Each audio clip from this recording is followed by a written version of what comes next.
que tu es femme. Et Jésus, le fruit de ton sein, est béni. Sainte Marie, Mère de Dieu, priez pour nous pauvres pécheurs, maintenant et à l'heure de notre mort. Amen. Seigneur, nous voulons t'offrir ce moment de grâce par le cœur immaculé de la Vierge Marie, ta mère, notre mère en toi, parce que tu nous as fait tes frères et que tu nous as donné ton Père comme Père et au pied de la croix, tu nous as désigné Marie comme ton notre mère. Sainte Mère, Mère de pécheurs, Mère de l'Emmanuel,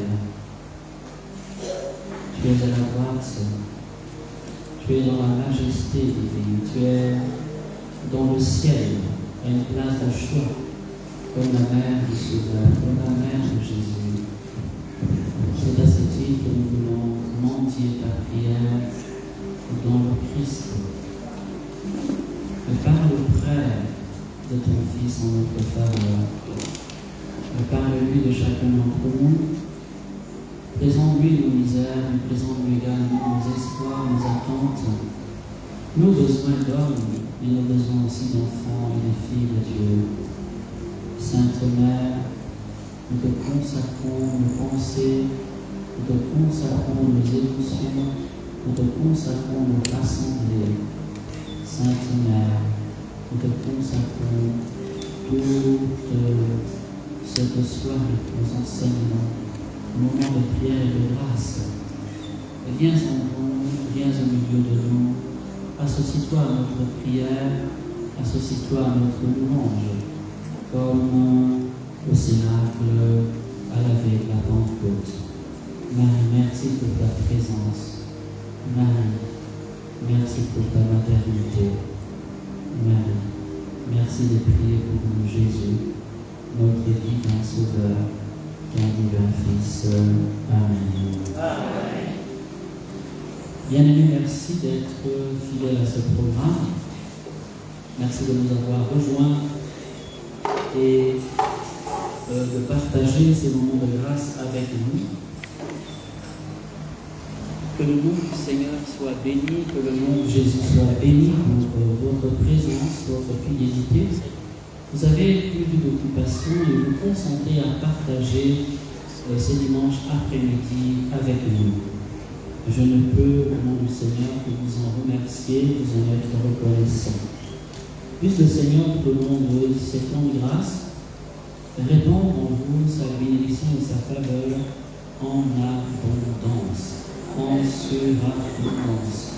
Par-delà vos attentes et vos espoirs, car Dieu est plus grand que notre cœur, Dieu est plus grand que chacun d'entre nous. Alors le thème de ce soir est un peu spécial. Il ne s'inscrit pas immédiatement dans, on peut dire, la connaissance de l'archange Saint-Michel, mais il va nous permettre de rentrer dans le combat spirituel. Le thème porte sur les rêves et les songes dans la parole de Dieu. Rêves et les songes, une réalité dont nous sommes tous familiers parce qu'il n'y a pas un seul homme, une seule femme qui ne rêve. Rêves et les songes, quelque chose qu'il faut bien tenter de distinguer, de séparer, pour que nous puissions avoir une bonne approche de ce phénomène qui est tout simplement humain, Les chrétiens ne sont pas les seuls à rêver. Les chrétiens ne sont pas les seuls à avoir des songes, n'est-ce pas? Phénomène qui intéresse le croyant parce que c'est un phénomène, on peut dire, à la fois présent dans la Bible, mais aussi présent dans la vie de chacun d'entre nous. Et il n'est pas rare de voir ici et là les chrétiens se balader d'hommes de Dieu en homme de Dieu, parfois charlatans en marabout, de prophètes en nouveaux prophètes, à la recherche d'une interprétation d'un songe. Eh bien aimé, première chose que je veux que nous retenions, c'est que le terme intéresse également les sciences humaines. Voilà. Les sciences humaines, depuis, on peut dire, le 19e siècle, ont vu l'émergence d'un certain nombre de domaines du savoir qui se sont attelés à étudier, à explorer le monde du rêve. Amen. Alors, il faut savoir, on dit que le rêve ne se limite donc pas au domaine du religieux, mais il est l'objet d'une attention particulière chez certaines disciplines scientifiques, certaines disciplines universitaires. Alors, le rêve est étudié par exemple en psychologie, le rêve est étudié en médecine. Qu'est-ce qui se passe quand l'homme dort et comment le cerveau réagit. Le rêve est même étudié en philosophie, en ethnologie, en neurologie. Il est l'objet d'un certain nombre d'études. Mais le XXe siècle a surtout connu deux grandes figures qui nous ont permis, peut-être, de faire des avancées, peut-être significatives sur le plan scientifique, mais pas sur le plan religieux et spirituel. Nous le verrons progressivement tout au long de notre enseignement. Alors, avec deux grandes figures, veuillez m'excuser, ces départs un peu éloignés, mais c'est important quand on parle d'une question d'avoir une vision un peu large, un peu riche. Okay. Alors, deux grandes écoles ont aidé le XXe siècle à rentrer dans une approche un peu scientifique du rêve. C'est ce qu'on l'école dite freudienne, la psychanalyse de Sigmund Freud et son disciple, devenu aussi maître et qui va prendre ses marques et ses distances, c'est la psychologie analytique de Carl Gustav Jung. C'est donc deux grandes figures. Ok, voilà. Pour le premier, retenez bien ce que je vais dire, vous allez voir qu'on va retrouver la même chose à peu près dans la Bible, mais de manière un peu plus, à mon avis, un peu plus approfondie. Pour le premier, le rêve révèle l'inconscient. Le rêve n'est rien d'autre que la manifestation de cette vie inconsciente qui t'habite. Intéressant de savoir ça. Que quand je rêve, ce qui s'exprime dans le rêve, c'est une part de ce qui m'habite, mais dont je n'ai pas toujours la conscience immédiate. Amen. Ensuite, le rêve pour lui est l'accomplissement d'un désir, d'un souhait, d'un rêve refoulé. En d'autres termes, quand tu rêves, en fait, ce qui ressort dans tes rêves ne relève pas seulement de l'inconscient, mais ça relève aussi des désirs, des envies que tu avais, que tu n'as pas pu réaliser à cause peut-être de la pression sociale, à cause de ton éducation, à cause du stress, à cause de beaucoup de paramètres. Ok, le rêve va relever tout simplement de l'accomplissement d'un désir plus ou moins inavoué, plus ou moins coupable. Donc, c'est part de vérité, en même temps ce n'est pas totalement vrai. Amen. Le rêve va donc manifester à ce titre le passé lointain ou le passé immédiat proche du dormeur. Quand tu rêves, en fait ce dont tu rêves relève donc de ton inconscient, cette vie qui se déroule en toi, dont tu n'as pas la conscience, la conscience immédiate, ou cette vie que tu as refoulée, des choses que tu as refoulées, que tu as enterrées, tu n'as pas voulu regarder de près, et qui viennent comme t'envahir parce que pendant le sommeil, le surmoi, le gendarme intérieur, c'est ainsi qu'on appelle cette instance, dort. Donc le rêve peut ressortir, mais il peut ressortir de manière déformée. Donc la réalité, parce qu'il est obligé de s'exprimer de manière voilée, parce que c'est son seul mot d'expression pour avoir une chance de passer, sinon tu vas le refouler. Amen.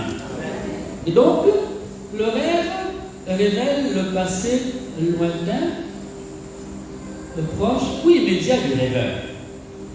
C'est à cela que renvoient tes rêves. Selon cette école, selon cet auteur, ce pionnier sur le plan universitaire de la recherche. Voilà. Il n'y a donc pas chez lui de dimension prophétique, de dimension prémonitoire dans le rêve. Le rêve n'est rien d'autre qu'une forme de refouloir de tout ce que nous avons rejeté, de tout ce que nous vivons comme stress, comme désir inavoué, etc., etc. Voilà son approche. Alors, on peut dire quelque part, élève et disciple, qui va prendre cette distance par rapport à lui, va aller un peu plus loin avec une approche qui peut nous sembler un peu plus intéressante. Le rêve pour lui aussi relève de la vie inconsciente. Ce dont tu rêves, c'est ce qui se passe dans ton être psychique, ton monde intérieur, mais à ton insu. C'est intéressant, parce qu'il y a une vie en nous qui se passe au-dedans de nous, dont nous n'avons pas toujours conscience. Vous voyez, quand quelqu'un développe une maladie, il y a bien des symptômes. Et c'est quand la maladie, les symptômes atteignent un certain niveau que tu prends conscience que tu es malade, n'est-ce pas? Quand une femme tombe enceinte, il faut un certain temps pour qu'elle se rende compte qu'elle est enceinte, vous comprenez? Voilà. Et puis quand la vie va grandir en elle, se développer, il faut aussi un autre laps de temps pour que cette vie-là commence à se manifester. Ça va? Pardonnez les exemples un peu en décalé, mais tout de même qui peut être illustratif de ce qui se passe dans notre monde intérieur. Le rêve, pour lui, équilibre la vie psychologique. Il a pour fonction de réguler notre monde psychologique. C'est intéressant. Le rêve, de ce point de vue, n'est pas seulement là comme un désir inavoué, coupable, quelque chose qu'on n'a pas envie de regarder, mais le rêve a pour but d'équilibrer l'esprit de l'être humain. Son travail est d'équilibrer, d'expurger, de parvenir à équilibrer notre monde psychologique de tous les stress, de tout ce que nous pouvons vivre consciemment ou inconsciemment. C'est déjà, à mon avis, très riche. Sa fonction est donc régulatrice et compensatrice. Il participe au développement de la personnalité. Donc le rêve, non seulement sert à équilibrer ta vie psychologique, mais il t'aide à te développer. Il participe au développement de ta propre personnalité. Et encore quelque chose de beaucoup plus important qu'on trouve chez cet auteur, c'est le rêve relie le sujet au vaste domaine de l'inconscient collectif. En d'autres termes, pour cet auteur, tous les hommes sont interconnectés. Ça va? Les humains sont interconnectés. Et le rêve permet à l'homme d'être en connexion avec un grand inconscient collectif. Ça va? C'est des découvertes extraordinaires. Ok.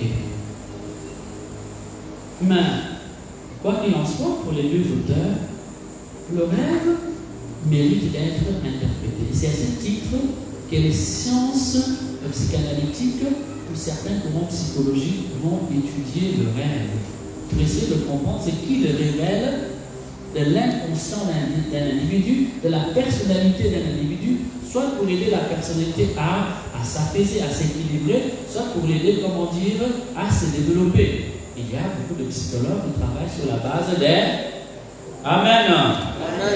Ça va la vous dire Amen. Amen. On va apprendre des choses en temps. Amen. Amen. Voilà.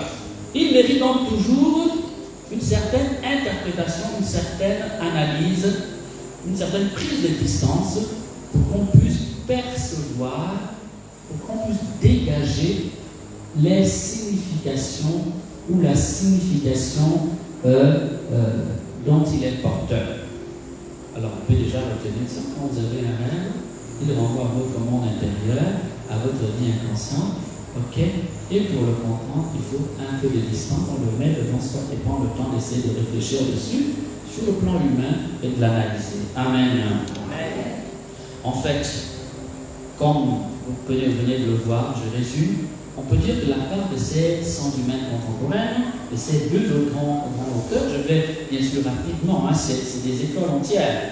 Ok, je vous donne juste quelques éléments. Donc, s'il y a un expert ici, c'est bien que tout ce que je dis, ce sont des traits un peu caricaturaux de l'enseignement. Il y a beaucoup plus de nuances que cela. Amen. Alors, on peut donc retenir que de ces écoles-là, le rêve n'est rien d'autre qu'une porte d'accès. C'est une porte d'accès à notre monde inconscient, à notre monde intérieur. Voilà. Le rêve est la porte qui te permet d'entrer dans ton monde Voilà. Pour ces écoles-là aussi, le rêve finalement dévoile. Il dévoile quoi? Il dévoile notre intimité. Ce qui est caché à nous. Ce que nous avons omis de regarder en face. Ce que nous ne voulons pas regarder en face. Ce qui se passe au-dedans de nous, à notre insu, n'est-ce pas? Donc le rêve dévoile notre intimité et une part de notre vérité intime. Et le rêve peut même renvoyer quelqu'un a sa propre culture. Quand tu rêves, il est rare que dans tes rêves, il y ait des choses qui ne fassent pas partie de ton univers habituel. Il met donc en lumière le rapport avec les autres. Voilà quelques acquisitions des sciences humaines. Maintenant, je fais un deuxième pas. Nous entrons dans la parole de Dieu. Vous verrez qu'il n'y a pas... Bon, c'est déjà dit dans la Bible. Okay. Amen, amen, amen, amen. Amen. Alors, la Bible comporterait à peu près, sur un plan statistique, on aurait à peu près 43 rêves dans l'Ancien Testament. Donc on lit les textes anciens, on peut toujours au moins rapporter 43 rêves. C'est pas mal ça, hein? Et dans le Nouveau Testament, il y aurait à peu près, semble-t-il, 9 rêves qui sont rapportés dans le Nouveau Testament. Je n'ai pas pris le temps de faire l'inventaire, ça m'aurait pris un temps pour vous pour vérifier l'information. Amen. Amen. Alors, les origines des rêves maintenant, les origines des rêves. On peut dire que la Bible emploie les origines des rêves et quelle distinction fait la Bible entre le rêve et le songe. La Bible utilise souvent l'un pour l'autre. Amen. Vous savez que parfois quand vous lisez la Bible, on va vous parler du songe. Juste certains traducteurs, à la place de parler du rêve, ok, donc les deux mots sont plus ou moins utilisés pour désigner à peu près la même chose. Amen. Amen. Ce sont donc deux mots quasiment équivalents, deux synonymes. Amen. Cependant, il est parfois habituel que l'on distingue le rêve du songe. Et quand on opère cette distinction, le rêve va renvoyer à ce qui vient de notre monde à nous, et le songe va renvoyer à ce qui relève, on peut dire, d'une intrusion, d'une entrée, d'une manifestation du monde supranaturel ou du monde naturel dans notre monde inconscient. Amen. Oh, ça va, vous me suivez? Vous êtes fatigué, vous dormez déjà, vous êtes fatigué? Voilà, j'ai envie de sentir que les gens suivent, On suivait un peu. Amen. Les deux mots veulent dire la même chose, mais veut dire par convenance, par convention, quand on les distingue dans la Bible ou dans le langage religieux, on utilise le mot rêve pour parler cette manifestation d'images plus ou moins coordonnées, plus ou moins intelligentes, plus ou moins, significatives, qui font leur apparition lorsque nous sommes en état de sommeil. Qu'est-ce que c'est qu'un rêve? C'est une manifestation plus ou moins d'images ordonnées, intelligentes, dans le champ de notre conscience quand nous dormons. C'est ça le rêve. Amen. Donc, quand on parle de rêve, habituellement, on va parler de la production de notre inconscient, de notre psychisme. Donc, le rêve renvoie directement à ce que nous vivons. Le rêve renvoie directement à nos préoccupations du quotidien. Il y a rêve lorsque ma vie psychologique s'explique. Mes préoccupations, mes traumatismes, mes désirs, mes envies, voire mes bagarres. Ok? Et c'est ce que nous a appris la psychologie. Ok? Que lorsqu'un individu rêve, en fait, le rêve renvoie à son passé lointain, ou à son passé proche, ou à son passé on va dire immédiat. Ou alors, quand il y a rêve, eh bien, de quoi s'agit-il? Il s'agit de la manifestation refoulée d'un désir, d'une envie, d'un caprice, peu importe, on veut dire exactement la même chose. Mais cette manifestation se fait toujours de manière floutée, de manière plus ou moins énigmatique, de manière chaotique, et nécessite une forme d'interprétation. Dit Amen. Alors, quand on parle alors du songe, on ne parle plus de cette manifestation d'images plus ou moins colorées, plus ou moins vivantes dans notre esprit lorsque nous sommes en état de sommeil. On veut dire que le rêve que nous avons a une autre origine que nous-mêmes. Il y a donc songe quand dans notre vie consciente, inconsciente, s'exprime un rêve qui a pour origine le monde surnaturel, le monde spirituel. Amen. Voilà la distinction que l'on peut faire. Alors, naturellement, nous allons le voir progressivement dans la parole de Dieu, le rêve non, j'allais dire le songe. S'il s'agit donc du songe, ok, parce que c'est cela qui nous intéresse, c'est le songe, ok. L'homme de Dieu s'intéresse au songe. Mais pour qu'il s'intéresse au songe, je n'ai pas le temps de développer, il faut qu'il soit capable de distinguer, de discerner que là c'est un songe, là c'est un rêve. Je vous ai donné les éléments. Je vous ai donné les clés. Ok? Ce n'est pas pour rien que j'ai pris le temps de commencer par les sciences humaines. Quand c'est un rêve, il renvoie à nos préoccupations. Quand tu rêves, le rêve renvoie immédiatement à ta manière de vivre, à ton style de vie. Quand tu rêves, le rêve renvoie à tes envies, tes caprices. Le rêve renvoie directement à tes soucis, à tes tracasseries, n'est-ce pas? Voilà. Mais quand il s'agit d'un songe, on n'a pas une intrusion, une manifestation, un lien direct avec tes préoccupations, un lien direct avec tes envies, un lien direct avec tes soucis, un lien direct avec tes traumatismes intérieurs ou tes blessures intérieures. Nous venons d'établir une bonne entrée qui permet déjà de faire un discernement. Sinon, certains, oh mon père, je lui rêve, est-ce que tu peux me dire, mais il n'est même pas capable de te dire, ok, voilà, pas capable de dire, tu ne te souviens même pas de ton rêve, tu me laisses comment? Amen. Et puis tout le monde n'est pas habilité à expliquer un rêve. Ok? Ça nécessite une certaine compétence, une certaine formation. Donc quand vous baladez d'homme de Dieu en homme de Dieu, de prophète en prophète, de quartier en quartier, demandant qu'on vous explique les rêves, vous faites une très grave erreur. Vous mettez votre vie à la portée de n'importe qui, sans connaître la moralité des personnes, sans connaître l'identité spirituelle des personnes, sans même vérifier que les personnes ont des compétences pour vous aider. Quand vous allez demander conseil à quelqu'un pour votre vie de ménage, votre vie de foyer, bien aimé, soyons un peu intelligents, demandez conseil à quelqu'un qui a une expérience, demandez quelqu'un au moins qui a une expérience de la chose. Sinon, demandez conseil à quelqu'un qui a des compétences en matière de conseil conjugal. C'est pas le bon sens? En naïveté, culture. C'est pas parce que quelqu'un a de une prophétie ou a fait un songe que nécessairement il a toutes les compétences. Amen. Ce n'est pas pour ça qu'il a toutes les compétences. Ah mon père, mais l'autre jour il a guéri, on a prié, j'ai été guéri, j'avais mal au pied, la maladie est partie. Très bien, au milieu du Seigneur, c'est une manifestation charismatique, donc une manifestation de grâce gratuite. Ok, on est d'accord avec. Mais ce n'est pas parce qu'il a prié, tu as été guéri de la jambe, qu'il a les compétences pour gérer ta vie de famille.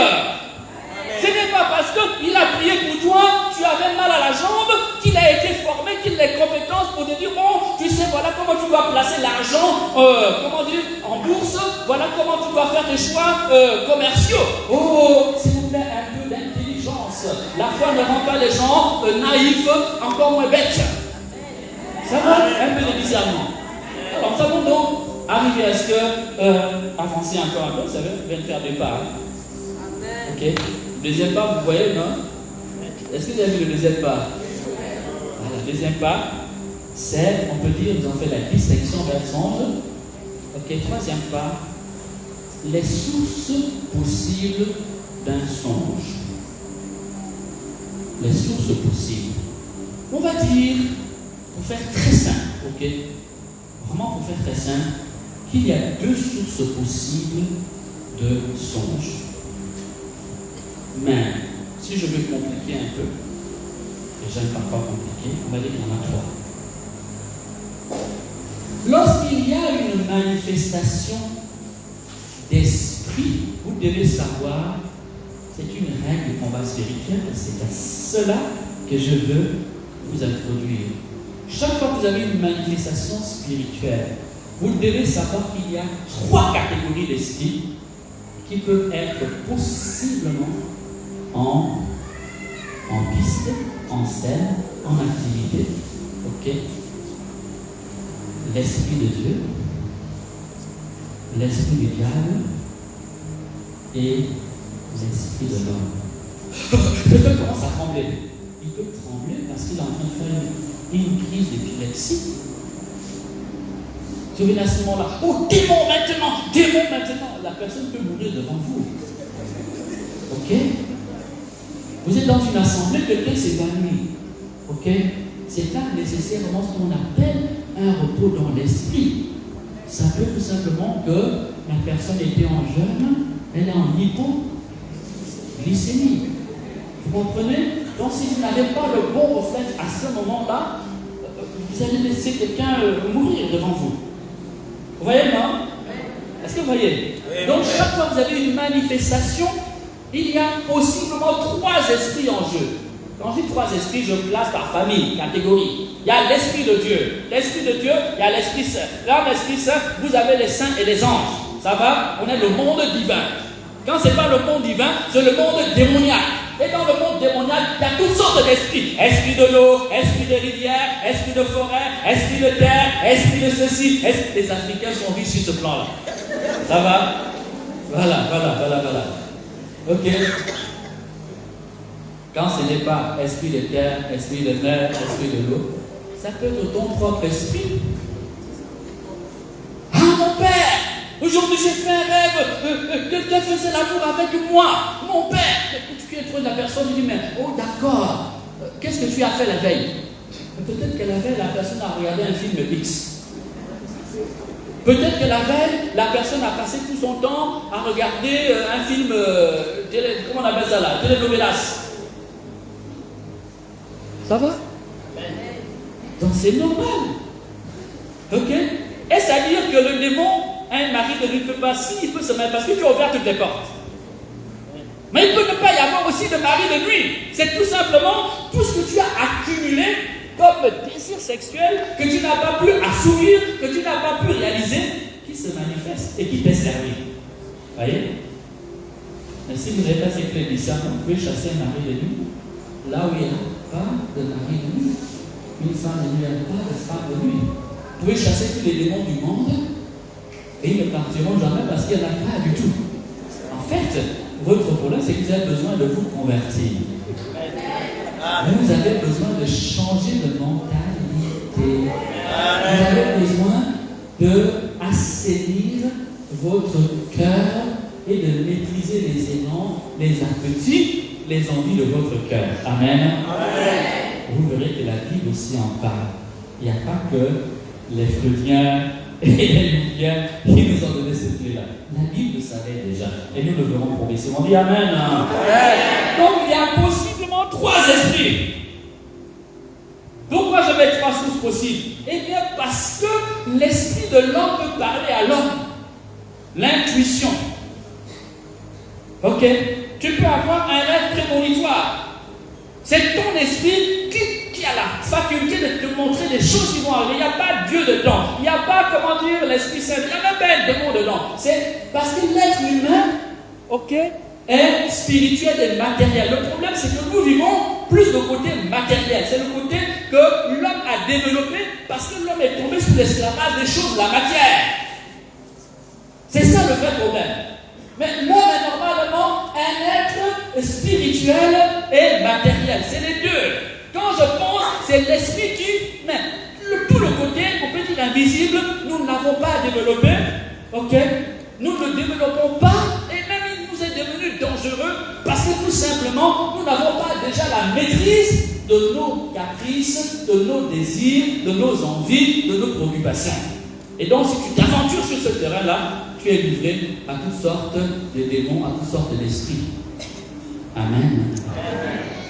Entendre ceux qui vont faire des exercices spirituels dans les loges, etc., pour développer leur esprit. Ok. Alors, nous venons donc de faire 3 pas. Il me semble, c'est bien 3 pas. Alors, on va regarder la Bible maintenant. Et vous verrez que la Bible parle de cela. Le premier texte que j'aimerais que nous lisions, ok, le texte que j'aimerais que nous lisions, c'est Ecclésiaste. On appelle encore Colette. C'est le chapitre 5, je vous lis le verset 2 et le verset 6. Je n'ai pas le temps de tout lire. Car du nombre de tracas vient le songe. Du nombre des paroles, le ton de l'insensé. Ça va? Freud n'a pas découvert ça à la Bible, il le savait déjà depuis. Ici donc, il faut croire que le songe ici, c'est ce que nous appelons le rêve. Quand tu as beaucoup de tracas, beaucoup de préoccupations, beaucoup d'envie, beaucoup de désirs inavoués ou inassumés, eh bien, ils peuvent se manifester, ils peuvent laisser libre cours à leur existence à travers les rêves. Parce que normalement, sauf si tu es un petit sorcier, normalement, quand l'homme dort, il ne maîtrise pas ses rêves. Il les subit. Vous avez compris? Voilà. Un être humain est totalement désarmé. C'est pour ça que la nuit et le rêve est le lieu où les démons et les sorciers agissent avec une violence. Toutes les attaques quasiment se font la nuit, en grande partie à 99% ou à 90%. C'est la nuit. Parce que la nuit, ton esprit est, comment si tu ne l'as pas verrouillé, tu ne l'as pas mis dans le Seigneur, si tu n'as pas laissé les fenêtres ouvertes, je ne sais pas, une poubelle dans un coin, tu es livré à toutes sortes d'agressions, à toutes sortes d'intrusions, à toutes sortes de visites sur le plan spirituel. Ça va? Voilà. Donc, c'est Colette, Ecclésiaste, le chapitre, nous avons dit, 5, le verset 2. On va lire le verset 6. Quand du nombre des songes viennent beaucoup d'absurdités, de paroles, alors crains Dieu. Voilà. Quand du nombre de songes viennent beaucoup d'absurdités, de paroles, alors crains Dieu. Nous sommes dans le même registre de révélation. Nous allons continuer. Alors cette fois-ci, nous allons lire le livre d'Isaïe, la prophétie d'Isaïe, au chapitre 29, le verset 8. Écoutez bien. Et ce sera comme le rêve de la famine. Le voici qui mange, puis il s'éveille, l'estomac creux, ou comme le rêve de la soifée. Le voici qui boit, puis il s'éveille épuisé, la gorge sèche. Ça va? Est-ce que vous avez compris? La soifée a tellement soif qu'il y a fort à parier que dans le rêve, il rêve qu'il est en train de... L'affamé a si faim qu'il y a beaucoup de chances que dans le rêve, il se voit en train de manger. Est-ce à dire que tous les rêves que nous faisons et où nous mangeons ne relèvent pas du combat spirituel? Non. Mais je viens de vous donner un petit critère. Quand tu manges normalement, tu manges à satiété. Ok? Tu n'es pas affamé. Et puis toutes les nuits, tu es dans un copieux repas. Tu vois tes amis, tu vois même les collègues de l'église, tu vois les gens du village, il y a des gens que tu le connais, d'autres que tu ne le connais pas. Et toi, alors que tu manges normalement, mais tu n'es pas affamé. Et quand tu te lèves là, le ventre est bombé. Le ventre est bombé. Tu as même l'odeur de la nourriture. Ok, l'odeur de la viande. Ça va mes amis? Amen. Bon, il faut me faire avancer. 10, sinon je ne vais pas tout l'enseignement. Voilà, ok. Là, je vous donne des critères, ok? Je vous donne des critères. Voilà. Quand tu as fait un manger, il y a fort à parier que tu rêves que tu es en train de manger, hein? Parce que chaque fois que tu passes devant un plat, là, l'odorat, ça monte, hein? Viens manger, tu dis, ah non, mon fils, je jeûne, hein? Ah, viens manger, non, laisse-moi jeûner, ok? Arrière, tu ne me tentes pas, ok? Il y a fort à parier que tu rêves que tu es en train de manger. Mais quand tu manges normalement, à satiété, tu as une vie normale, tu n'es même pas gourmand, Mais tous les rêves, c'est les banquets. Tu dors la nuit, et quand tu te lèves, tu as mal à la gorge, ou tu as une odeur de nourriture à la bouche, ou le ventre qui est bombé, ou des douleurs bizarres dans le ventre, ou des choses qui bougent dans le corps. Tu dois comprendre que ce n'est plus le rêve de la famine ou de la soifée. Je vous ai donné une clé. Une grille de discernement. Entendre qu'il y a les oreilles pour et qui veut bien entendre. Parce que parfois, il y a des choses qu'on ne veut pas entendre, on bouge les oreilles. Voilà. Ça va?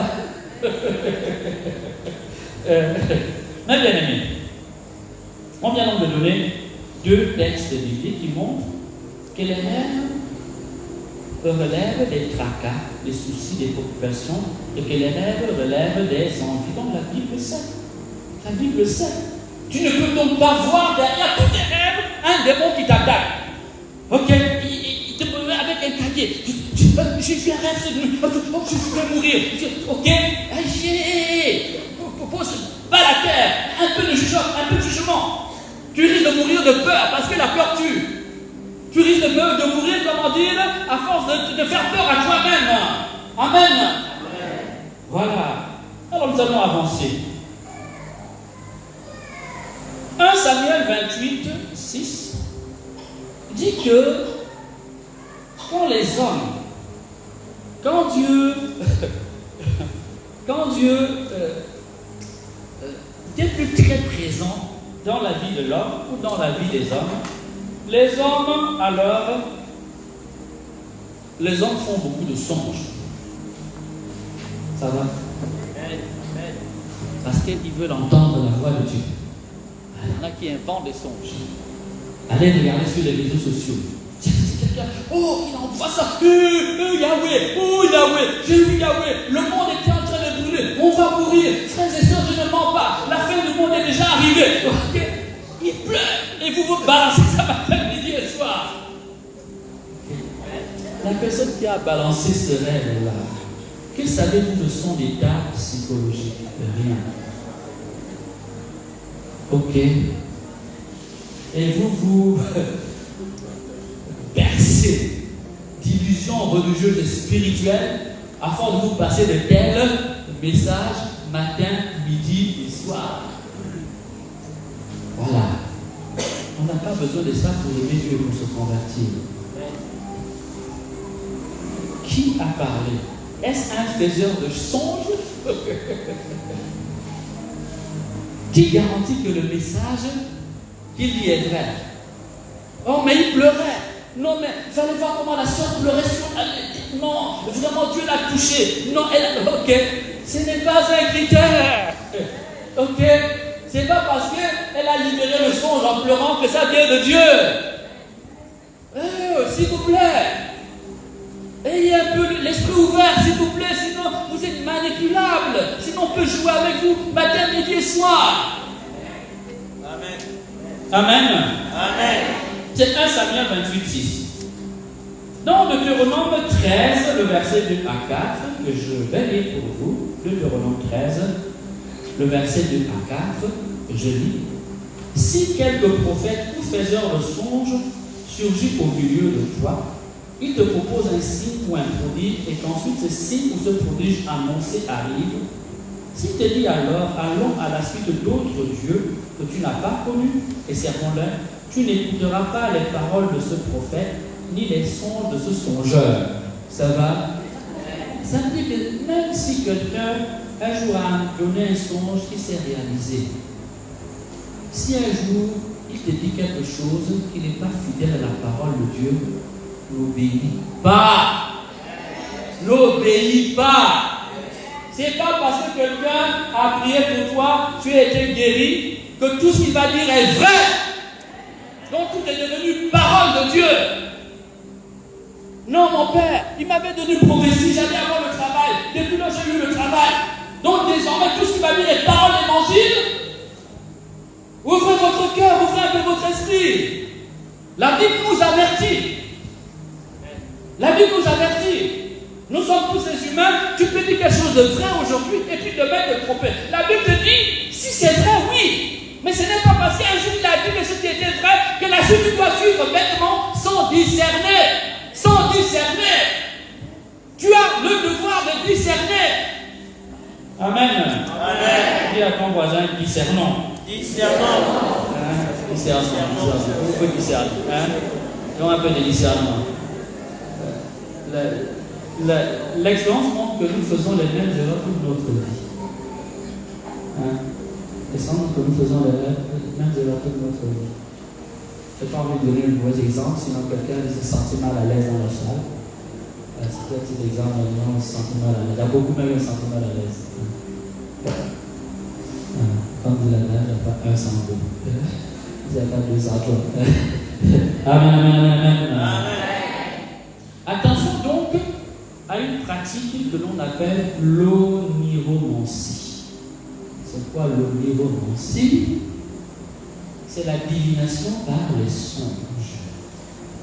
L'Afrique est qualifiée de continent à rêve parce que les rêves occupent une grande place dans la culture africaine. Dans toutes nos initiations, on s'intéresse aux songes. Quelqu'un va manger le machin, un songe. Quelqu'un va se laver le corps, un songe. Quelqu'un va... C'est ça, non? On qualifie les ethnologues, les anthropologues, qualifient l'Afrique comme le continent à rêve. Ok? Parce que l'Africain accorde une grande importance aux rêves. Mon désir ici, c'est de vous donner. Ce n'est pas de dire que ça n'existe pas, qu'il ne faut pas y prêter attention, c'est de vous dire qu'il faut discerner. Si vous ne discernez pas, vous serez ballottés, vous serez comme des enfants. On jouera sur votre crédibilité. Amen. Amen. Alors, l'oniromancie consiste donc à faire des pratiques occultes pour recevoir des réponses dans le rêve. C'est de la magie ou de la sorcellerie. Ok, ça existe. Ça existe. Nous allons avancer et nous verrons donc, après cette petite mise en garde, dire que ce n'est pas pour autant si la Bible montre qu'il faut, faire attention, distinguer bien les rêves des songes, montre qu'il y a beaucoup de rêves qui ne viennent pas de Dieu, mais de l'homme. C'est ce qu'on vient de dire, les tracas, c'est l'homme. Ok? J'ai dit que les rêves avaient possiblement trois sources. L'homme, diable et Dieu. Le monde de Dieu, le monde démonable, le monde de l'homme. Quand tu as un rêve, un songe qui vient de tes problèmes. Vous comprenez, non? Ça vient de l'homme, de toi, la première source. Ok? Nous verrons plus tard, tout au long de ce, qu'est-ce qui vient du démon, comment discerner, comment aussi gérer ça. Amen, amen, amen, amen. Bon, je vais quand même donner un poison, hein? Parce que les choses qu'on aborde, voilà, les gens qui servent le corps, ok? Voilà. Amen? Ne lisez personne. Alors, dans la Bible, on voit que Dieu s'est adressé de multiples manières à des humains, à différentes catégories de personnes par les songes. Donc, tout en nous mettant en garde, tout en nous invitant à discerner, tout en nous invitant à être prudents, la Bible nous enseigne aussi que Dieu parle par les songes. Alors, je vous renvoie au livre Daniel, vous allez trouver plein de songes dedans. Je cite simplement Daniel 7, 1. Je vous renvoie au livre, la Genèse avec le songe d'Abimelech. Vous savez, Abraham arrive dans un pays, et il a une femme qui est très belle. Hein, et il a entendu que la femme là aime les belles femmes. Le roi aime les belles femmes. Il regarde sa femme, il regarde sa vie humaine. On est obligé de passer par là. Il dit, bon, quand on va arriver, dis que tu es ma soeur, ma petite soeur. Ok, on arrive dans la ville, ils sont obligés d'arriver là. Sinon, ils vont mourir de faim dans le désert. Voilà. Et le roi dit, oh, amenez-moi la femme là. Non, ça là, aujourd'hui c'est pour moi. Hein? Ça va? Les hommes, ça va? Il ne faut pas faire comme ça dans les bureaux. Voilà. Il ne faut pas faire comme ça dans les bureaux.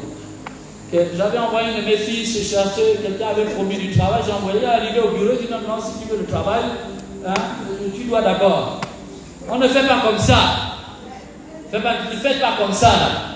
S'il y a des professeurs qui m'entendent, ne faites pas ça aux enfants des autres. Vous avez des filles. Amen. Vous avez des filles.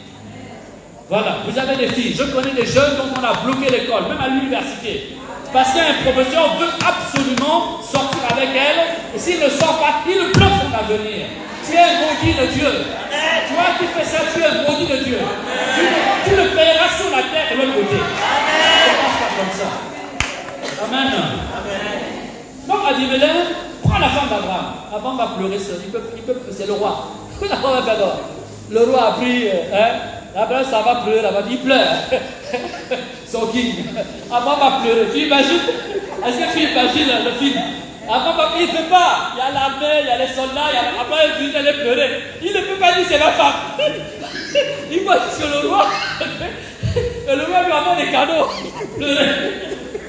Mais comme Abraham marche dans l'obéissance à Dieu, c'est Dieu qui lui a dit de quitter son village, son pays, sa sécurité pour aller dans le pays qu'il allait lui montrer.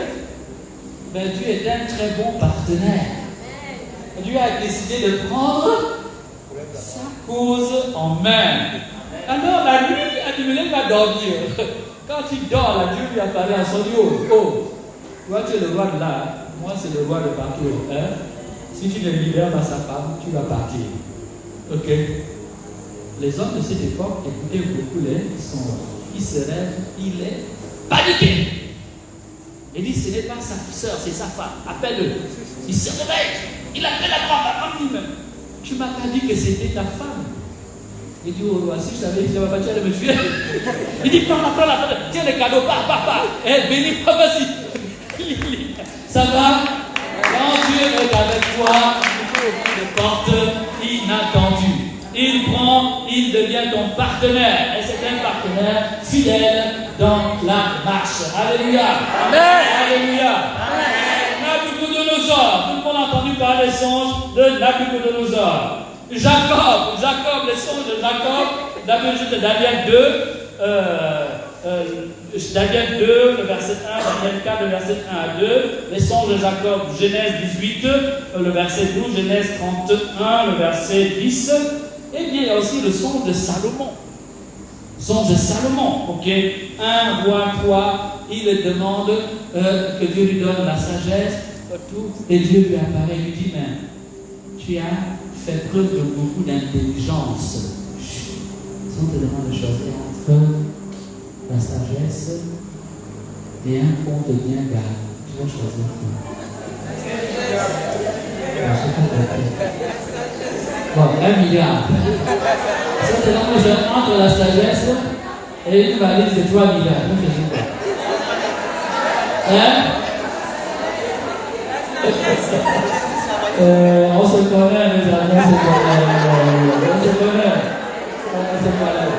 Je vous parie que si tu es dans un groupe de propos, ça va. Tu peux même pas hésiter 3 secondes. Amen. Voilà, tu ne peux pas hésiter 3 secondes. Ok, voilà. Mais la vérité, j'ai dit ça, la vérité, c'est que la sagesse, parce que tu peux avoir 3 milliards. Si tu n'as pas de sagesse, tu le feras avec les 3 milliards. Mais si tu as la sagesse, tu sauras comment avoir 3 milliards. Amen. Lorsqu'on n'a pas un milliardaire ici, c'est que nous manquons de sagesse. Amen. Si nous n'avons pas de milliards ici, c'est que nous manquons de... Ça va? En tant qu'il y a des oreilles pour... et de l'esprit pour comprendre. Laban, le son de Laban, Genèse 31, 34. Et puis, il y a le livre des Juges 7, 13. Là, Dieu parle, vous voyez, Abimelech, c'est un roi païen. Dieu va lui parler en songe. Ok. Le soldat madianite païen, Israël 1 en guerre, il s'apprête à aller au front et on a peur parce qu'on n'est pas nombreux, on n'est pas très armés et les éclaireurs vont espionner le camp adversaire et pendant qu'ils sont cachés, ils entendent les Madianites parler. Il dit non, vraiment, la guerre qu'on va avoir là, c'est pas bon. Le rêve que j'ai fait cette nuit-là, on était tous en train d'être massacrés. On va mourir. Non, c'est bizarre, mais je n'ai pas dormi, le rêve n'est pas bon. On risque de mourir demain au combat. Mais sans le savoir, il y a un espion qui est là. Le gars court, il dit, juge le main. J'étais là-bas.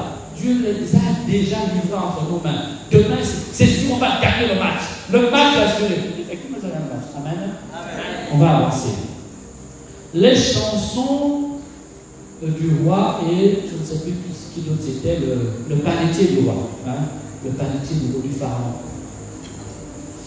Joseph est en prison.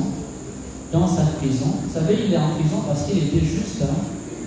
Tous ceux qui sont en prison ne sont pas des bandits, des voleurs. Vous savez ça? Parfois, même les plus grands bandits sont dehors. Et c'est même les plus grands bandits qui jettent les autres en prison. Ça va? Ouais. Amen. Voilà. Ils racontent leur rêve dans la prison. Leur champion de prison, c'est Joseph. Et que fait Joseph? Il interprète les rêves. Ok. Et le fait que ce que va prophétiser, ce que va annoncer Joseph va se réaliser.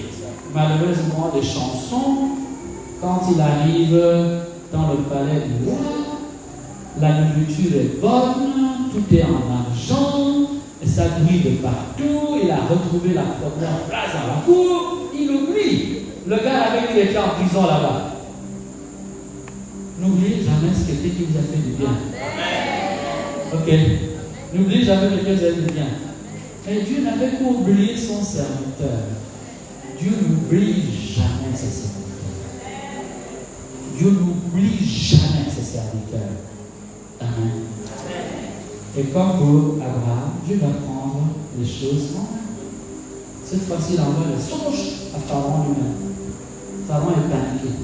Il ne sait pas quoi faire. C'est là que le gars, parce que quand la vie est douce, là tu oublies les autres. Hein? Oublie les autres. C'est là qu'il se souvient, ah oui, j'étais en prison avec un gars là. Lui, il sait la chose. On va le chercher. Le gars est nommé premier ministre, c'est lui qui dirige tout. Amen. Amen. Voilà. Dans le Nouveau Testament, les songes sont également présents. Ça commence même avec l'annonce de la venue du Seigneur et l'annonce de la venue du précurseur. Ça va? Non, du Seigneur. Voilà. Alors, avec Saint Joseph, Matthieu 1,20. Matthieu 1,20. Joseph est hésitant, il ne comprend pas qu'est-ce qui se passe. Est-ce que c'est le projet de Dieu? Est-ce que sa femme l'a trompé? Est-ce que... bon, je ne sais pas. En tout cas, on n'est pas dans sa tête. Mais ce qui est sûr, le Joseph a dit non, je préfère que tu rentres en famille. Ok? Et l'ange du Seigneur lui apparaît en... Et lui dit non. Il ne faut pas faire ce que tu as décidé de faire. C'est l'enfant que tu attendais, que ton peuple attendait, c'est le fils de la promesse. C'est toi qui as été choisi d'être son père adoptif. Dis Amen. Amen. Dis Amen. Amen. Voilà. Donc, Matthieu 1,20. S'il n'avait pas capté le message du songe, il aurait envoyé Marie et il a envoyé Jésus. Amen. Les mages sont allés, ils sont arrivés, ils ont adopté l'enfant, ils ont fait les cadeaux, au moment de repartir. Songe. C'est des païens anciens. Ok? Et Dieu leur dit, il ne faut pas repartir là-bas. Changer de route. Le roi a déjà programmé de tuer l'enfant. Allez-y vite. Parce que vous aussi, vous pouvez subir son coup. Ça va? Amen, amen, amen. Amen. Voilà, Matthieu 2, 12. La femme de Pilate, Matthieu 27, 19. Ok, au moment où Jésus est jugé, sa femme dit non, libère-le, pardon, il faut le libérer. Le rêve que j'ai fait celui-là, on était en train de souffrir beaucoup parce que c'est injuste. Cet homme-là n'a rien fait de mal. Tu sais très bien qu'on veut le tuer parce que voilà. Mais libère-le, ne mets pas ta main dedans. Parce que le rêve que j'ai fait, on souffrait. Pardon, laisse. Mais le goût du pouvoir, c'est quelque chose, le goût du pouvoir. Quand tu as mangé à ça, là, tu sais, voilà. Ça va les amis? Vous n'avez pas encore mangé à ça, donc c'est ça, vous n'avez pas mangé à ça. Amen, amen, amen, amen. Joël 3, 1, acte 2, 15, 18. La venue de l'Esprit Saint sera accompagnée du don de vision et du don des songes. Voilà. Donc, tout en nous invitant à faire preuve de discernement, de sagesse, de responsabilité, la Bible enseigne que quand on a reçu l'effusion du Saint-Esprit, certains prophétiseront, d'autres auront des songes, d'autres peuvent recevoir des visions, d'autres peuvent recevoir des visions. Le vrai charisme de songe, du point de vue du Nouveau Testament, est donc une manifestation, on peut dire, post-effusion de l'esprit. Toi, à ta naissance, tu as levé la tête, tu dors seulement, tu vois tout ce qui se passe dans le quartier. Tu dis que ok, tu es comme ça là. Tu viens à l'église, non, tu n'as pas le charisme de songe. On reçoit le charisme de songe avec l'effusion du Saint-Esprit ou après l'effusion du Saint-Esprit. Ce que tu as, c'est autre chose. Appelle-le comme tu veux, mais ce n'est pas une manifestation de l'Esprit Saint. Parce que le don des songes est donné avec l'effusion du Saint-Esprit. Maintenant, il peut se manifester sur place, comme il peut se manifester après. Vous avez compris, non? Bon, je viens aussi de poser. Donc tu as la tête ouverte. La main, tu as la tête ouverte. C'est pas qu'est-ce qui se passe dans ta tête. Soit il y a eu un choc à la naissance, soit on t'a consacré à la naissance, soit un de tes parents a été sorcier, soit dans ta famille il y a, comment on appelle ça, un voyant, un grand ganga ou un grand féticheur de la famille. C'est ça là, le sang là qui continue de parler. Ok, ça c'est passé. C'est de l'hygiène. C'est l'ADN. Amen. Amen. Amen. Amen. Alors voyez donc, certaines personnes à la mode qui jouent au prophète, qui jouent au faiseur de songes, en réalité, ont un don naturel de naissance. Ce n'est pas nécessairement un don de l'Esprit Saint. Si je veux parler à quelqu'un qui travaille un peu ici, je dirais la vraie question serait alors, est-ce que Dieu peut utiliser un tel don? C'est une autre question, je ne l'ouvre pas ici. Mais je pose un clé de discernement qui relève de ce que dit le Nouveau Testament. Le charisme de songe est un don de l'Esprit. Tu ne peux pas le recevoir si tu ne vis pas avec l'Esprit Saint. Amen. Amen. Ah. Est-ce à dire que Dieu ne peut pas donner un songe à quelqu'un? Nous avons vu qu'il a parlé au païen. Mais s'il y a un charisme, c'est qu'il y a quelque part une connexion avec l'Esprit Saint. Amen, amen, amen, amen, amen, amen. S'il y a des gens qui ont les têtes fermées là, non, les gens qui ont les têtes ouvertes là, il faut fermer sa bite. Fermez sa bite. Voilà, c'est dangereux pour vous, c'est dangereux pour vous. Vous demandez au Seigneur de le purifier, demandez au Seigneur de purifier votre esprit. Il faut arrêter un peu le temps là, c'est comment? Voilà, amen, amen, amen. Alors, cela étant dit, nous voyons aussi dans la Bible que le charisme des songes s'accompagne de l'interprétation. Voilà.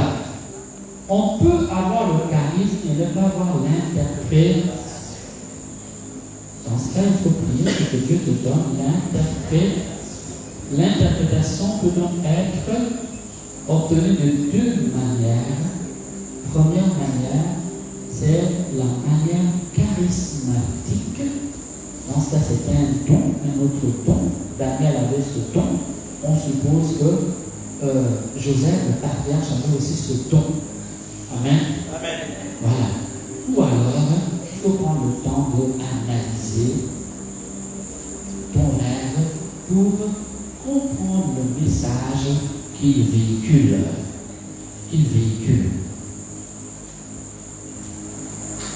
J'aimerais vous dire que là où il y a un charisme de songe, il faut qu'il y ait, il faut chercher aussi le charisme d'interprétation.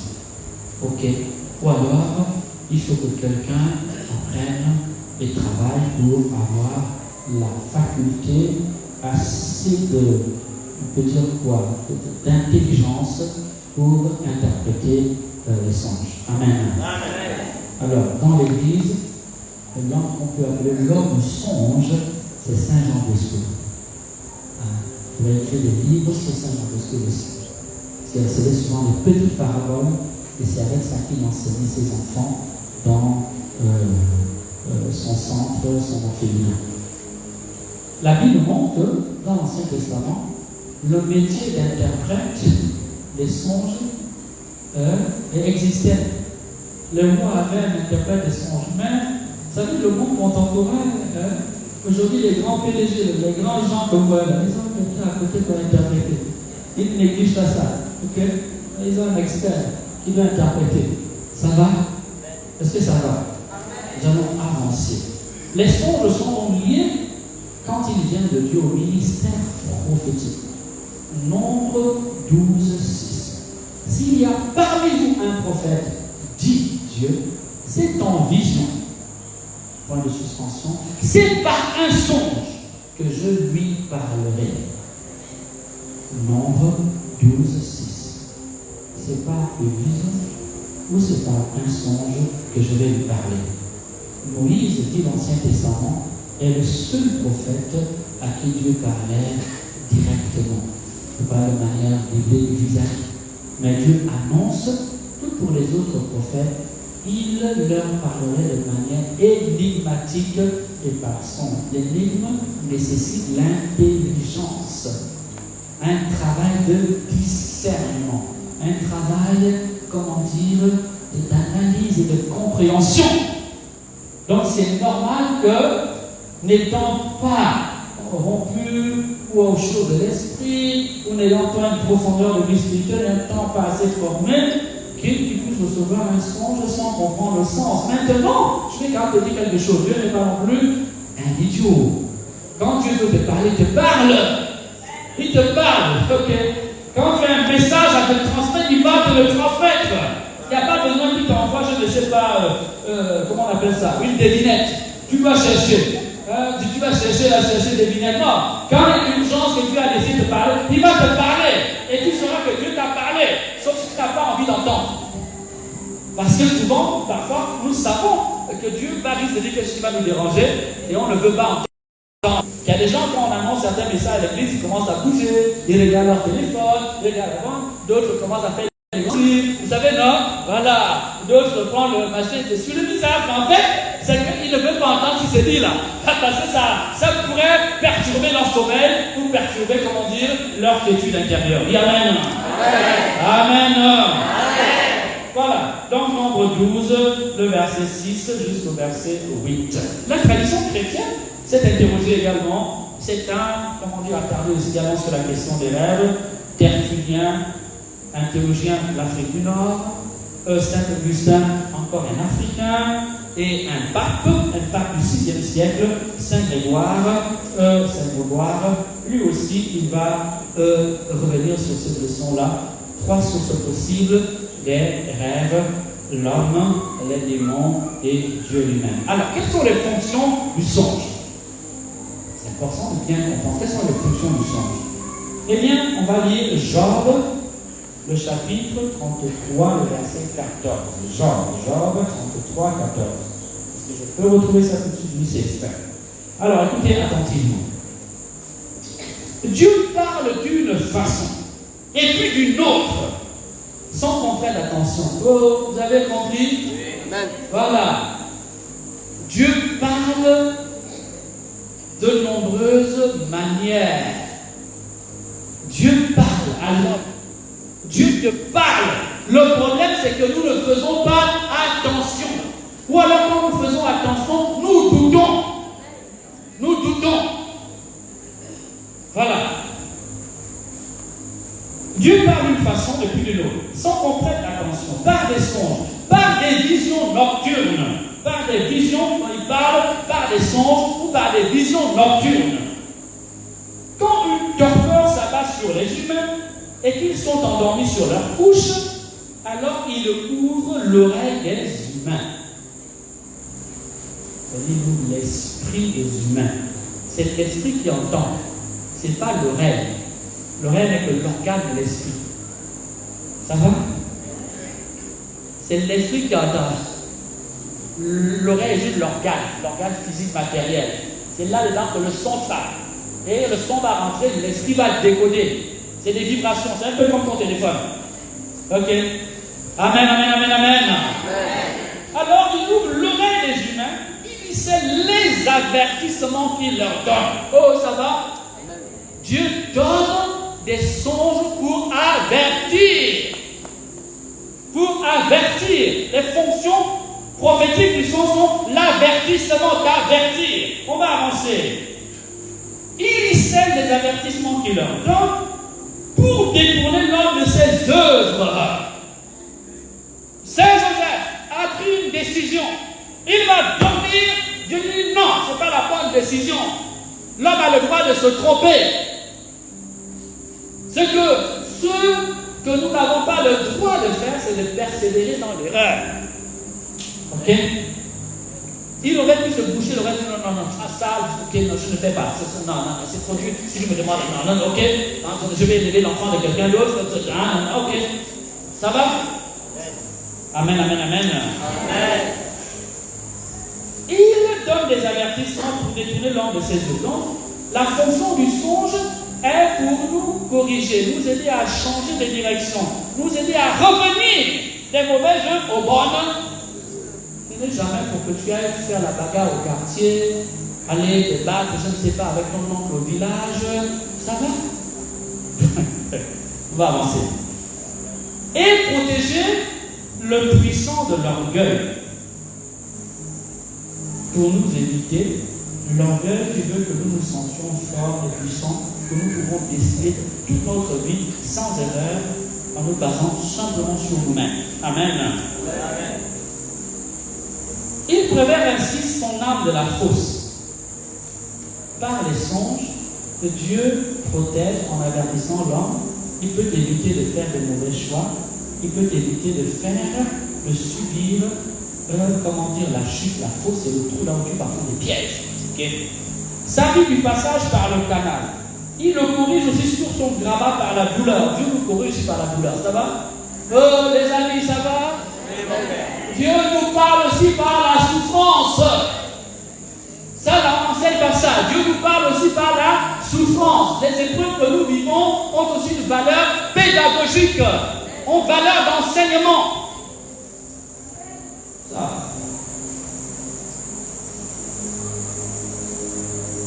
Quand ses os tremblent sans arrêt, quand sa vie prend en dégoût la nourriture et son appétit les friandises, quand sa chair disparaît au regard et que se dénudent les os qui étaient cachés, quand son âme apprend de la fosse et sa vie du séjour des morts.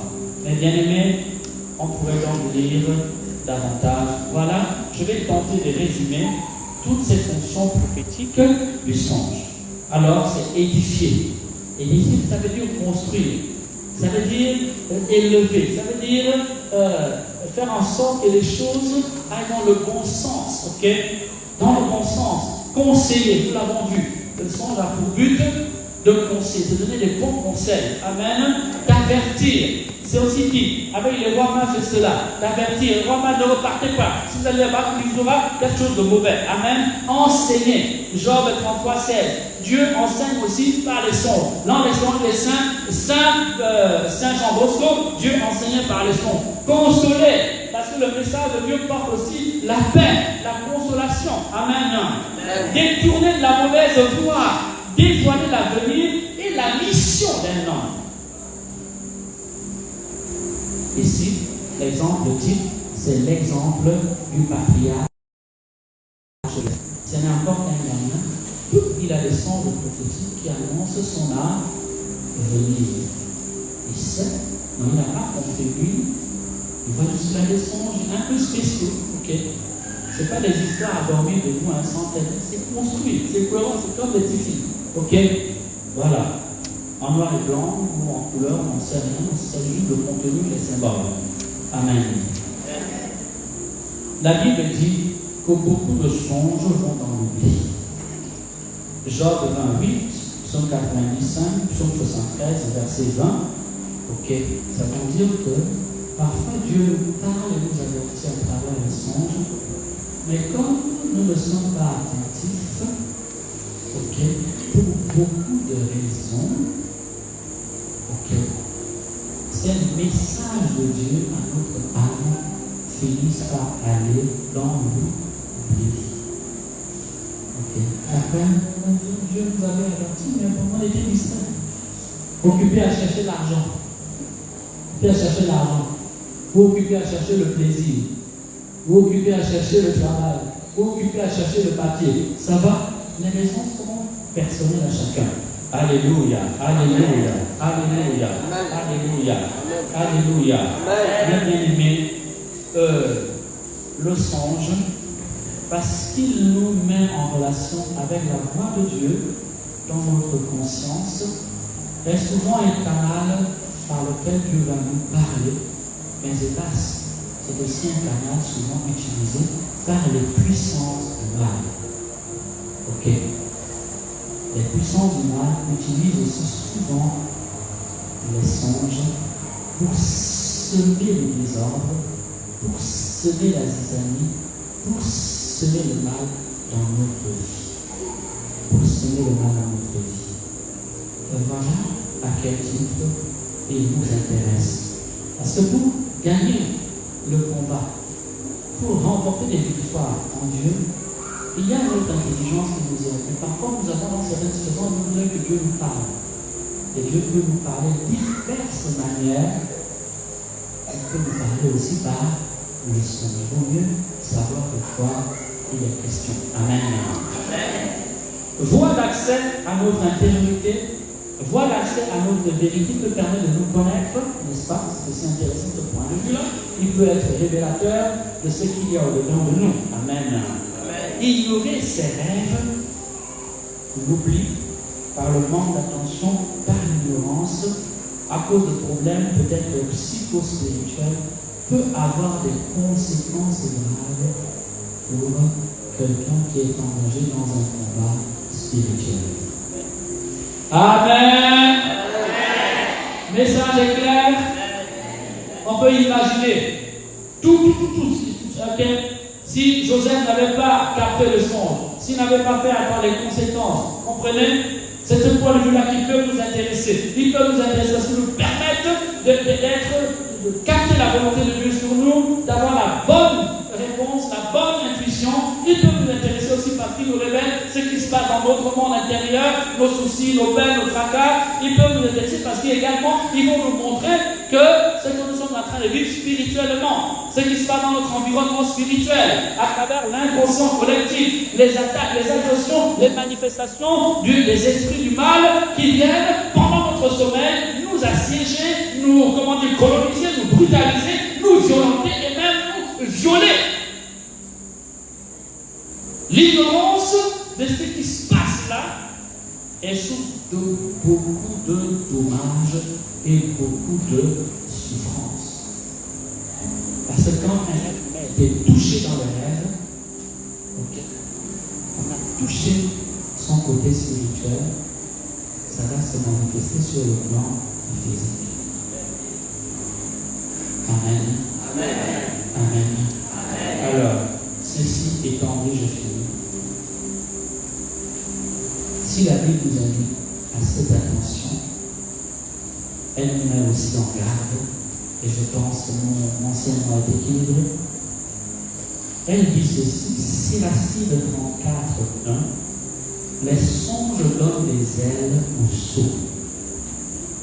C'est ça va.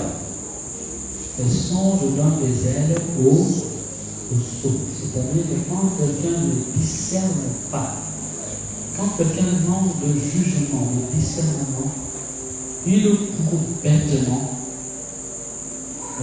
Il fonce à cœur et à travers, il cherche les songes à gauche et à droite, il s'emballe pour n'importe quel rêve qu'il prend pour la volonté de Dieu, et il court à gauche, à droite, à la recherche de prophètes, à la recherche de faiseurs de songes.